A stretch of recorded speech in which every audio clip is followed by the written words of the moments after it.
Los hechos comenzaron en la pequeña localidad de Zugarramurdi, un pueblo del Pirineo navarro.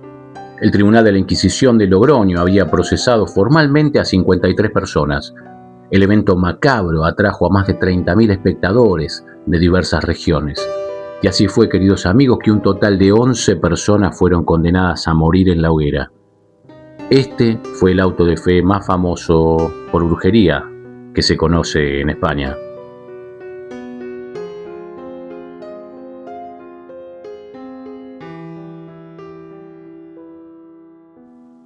La Inquisición fue un vasto entramado de tribunales eclesiásticos creados para perseguir la herejía. Había nacido en el siglo XII en Francia y se extendió luego a España, Portugal e Italia. Incluso más tarde proyectaría su existencia en el Nuevo Mundo y prolongaría su accionar hasta bien entrado el siglo XIX e incluso el XX. Queridos amigos, la Inquisición fue más que un tribunal, fue un sistema de control espiritual y político que atravesó siglos y continentes. Nació como defensa de la ortodoxia, pero se convirtió en un instrumento de poder y disciplina social, cuya huella aún late en la memoria histórica. Su final no fue un acto único, sino un lento ocaso que acompañó el despertar de la modernidad y la afirmación de la libertad de pensamiento.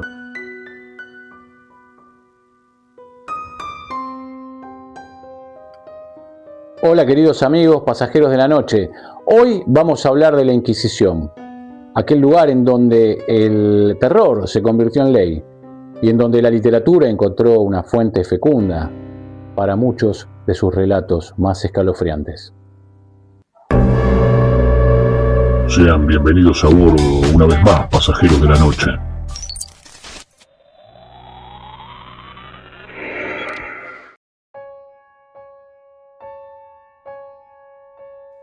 Durante 600 años, en Europa y en América, existió un tribunal que no buscaba criminales solamente, buscaba herejes, buscaba brujas, quemaba libros y, por supuesto, trataba de abolir cualquier idea que escapara de la ortodoxia. Y para encontrarlos, tuvo que inventar primero cómo eran. Porque la Inquisición no solamente persiguió lo sobrenatural, sino que además lo escribió, lo describió. Y por supuesto el autor más vendido del siglo XV no fue un poeta, fue el Malleus Maleficarum, el martillo de las brujas, un manual para reconocer al diablo en tu vecina, en tu vecino. Y hoy, queridos amigos, vamos a trabajar un poco con este libro. Fíjense, por supuesto, pero ojo, si escuchan 3 golpes en la puerta, por las dudas, les recomiendo que no abran. Queridos amigos, sin muchas vueltas, la Inquisición española se crea en 1748 y su objetivo, por supuesto, era la unidad religiosa, la uniformidad. Si todos creíamos lo mismo, el rey, por supuesto, mandaba mejor. Queda claro que no era un grupo de curas locos con una antorcha que andaban persiguiendo a la gente. Estábamos en presencia de una burocracia, de papeles, archivos, de un sistema de denuncias de vecinos, en fin, de todo un entramado leguleyo que iba a la saga. Y por supuesto, la Inquisición española tenía concretamente 3 niveles de castigo. En el primero había una penitencia, o también un sambrenito, que era una prenda infamante, era el uso de una prenda que avergonzaba al sujeto que sufría esta pena, una especie de vergüenza pública. En un segundo nivel, en el nivel 2, teníamos la reconciliación. Esto es, te quitaban los bienes, te azotaban, pero ibas a seguir vivo. Y en un último nivel, la relajación al brazo secular, lo cual traducido quería decir que te entregaba, el clero te entregaba al Estado, el inquisidor te entregaba al Estado para la hoguera, ¿no? Por supuesto, la Iglesia no manchaba sus manos.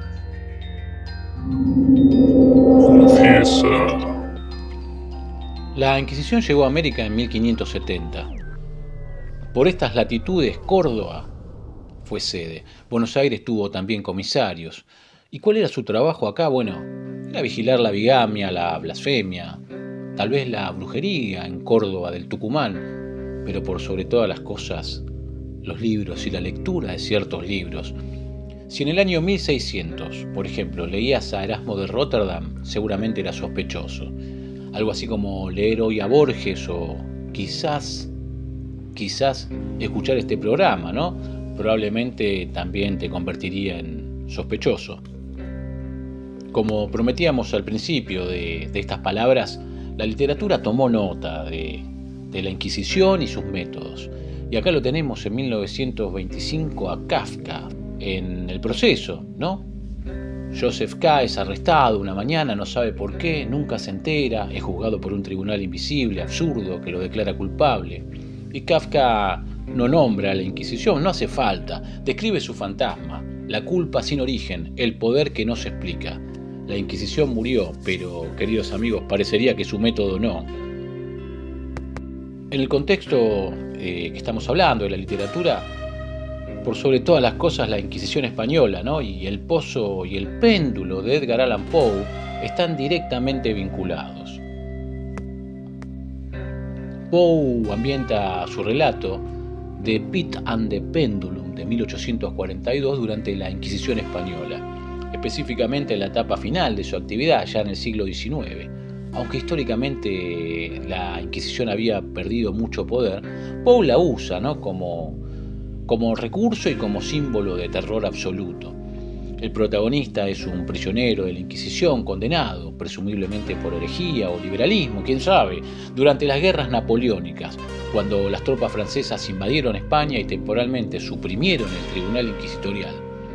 Al retirarse los franceses, la Inquisición vuelve con fuerza y reanuda sus juicios y ejecuciones. Y ahí surge el elemento de la Inquisición que Poe va a incorporar, ¿no? El juicio secreto y la condena sin defensa real. El narrador es juzgado por un tribunal de inquisidores vestidos de negro, con rostros pálidos e inexpresivos, en una sala oscura. Esto refleja la realidad histórica de los autos de fe, donde los acusados apenas tenían oportunidad de defenderse. En el contexto de este clásico relato surge la tortura psicológica y física, ¿no? El pozo, que es el abismo, representa una de las formas de ejecución o tortura inquisitorial. Caer en un pozo o ser enterrado vivo. El péndulo con la hoja afilada es una invención de Poe, pero está inspirada en las ingeniosas y crueles máquinas de tortura de la Inquisición, ¿no? Y también de otros tribunales de la época.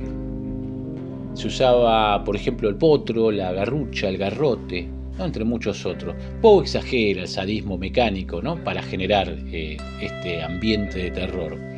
La atmósfera de opresión religiosa y estatal, ¿no? La Inquisición simboliza, por cierto, el control total sobre la mente y el cuerpo, la supresión del pensamiento libre. Poe usa esto como metáfora del horror existencial y la locura. ¿Por qué será que Poe eligió la Inquisición? Bueno, este autor estaba fascinado por la historia de España y por el tema del terror institucionalizado. En el siglo XIX, la Inquisición española seguía siendo un símbolo de fanatismo y crueldad en la imaginación romántica europea y estadounidense, influenciado quizás por obras como las de Schiller o los relatos góticos. Además, el contexto de las invasiones napoleónicas permitía a Poe situar la acción en un momento histórico verosímil, en el que la Inquisición reaparecía con furia, con una furia virulenta. Hay una serie de frases clave en el cuento que vinculan explícitamente, ¿no? a la Inquisición. Cuando concretamente el personaje dice que se hallaba en manos de la Inquisición, por supuesto, o cuando refiere que los inquisidores se habían marchado y sus largas vestiduras negras se arrastraban sigilosamente por el suelo. El narrador describe los rostros de los jueces como blancos, como el papel, inmóviles, y habla también de la oscuridad, del silencio, el espacio que los rodean, recreando la atmósfera claustrofóbica y demoníaca que la cultura popular atribuía a los calabozos y mazmorras inquisitoriales, por ejemplo de Toledo, ¿no? Poe menciona vagamente Toledo como un posible escenario. Y por supuesto, a modo de resumen de la conexión, Entre cuento e Inquisición, este autor no solo usa la Inquisición como fondo histórico, la convierte en la encarnación del terror absoluto. El relato es una alegoría del ser humano enfrentado a un poder institucional implacable, fanático y casi sobrenatural en su crueldad. La Inquisición le sirve a Poe para explorar temas que le obsesionan: el límite de la cordura, el sufrimiento extremo y la esperanza desesperada de supervivencia.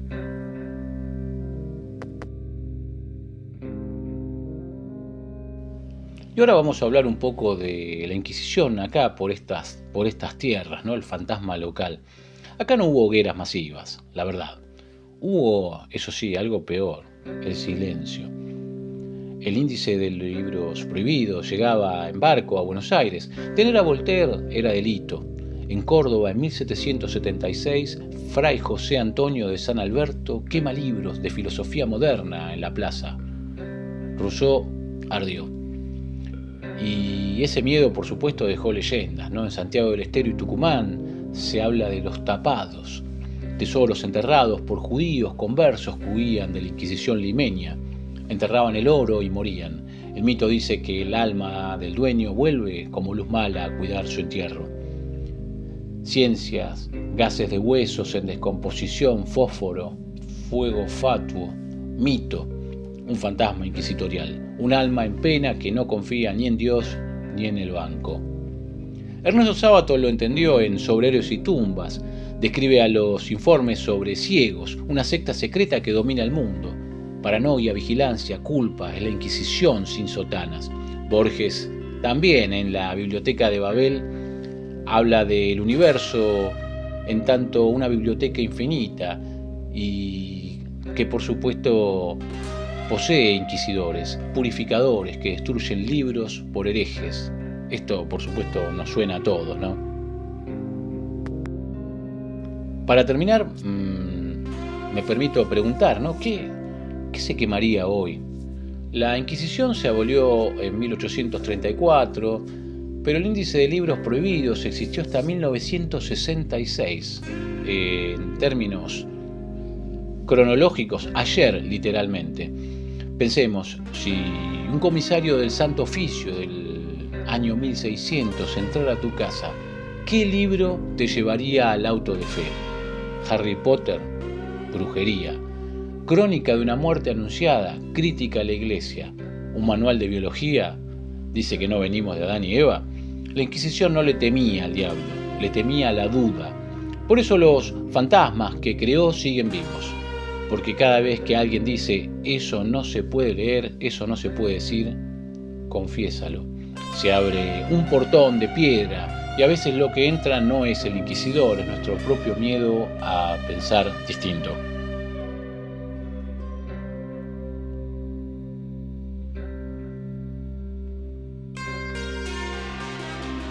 Muy bien, queridos amigos y amigas, hasta acá hemos llegado con este relato sobre la Inquisición, ¿no? En aquellos tiempos en donde era el propio diablo el que escribía las reglas. Por supuesto, muchas gracias por escuchar, por aguantar este podcast. Y recuerden que el peor fantasma es el que vive en el índice. Nos estamos viendo casi como una promesa, como un juramento, la próxima vez.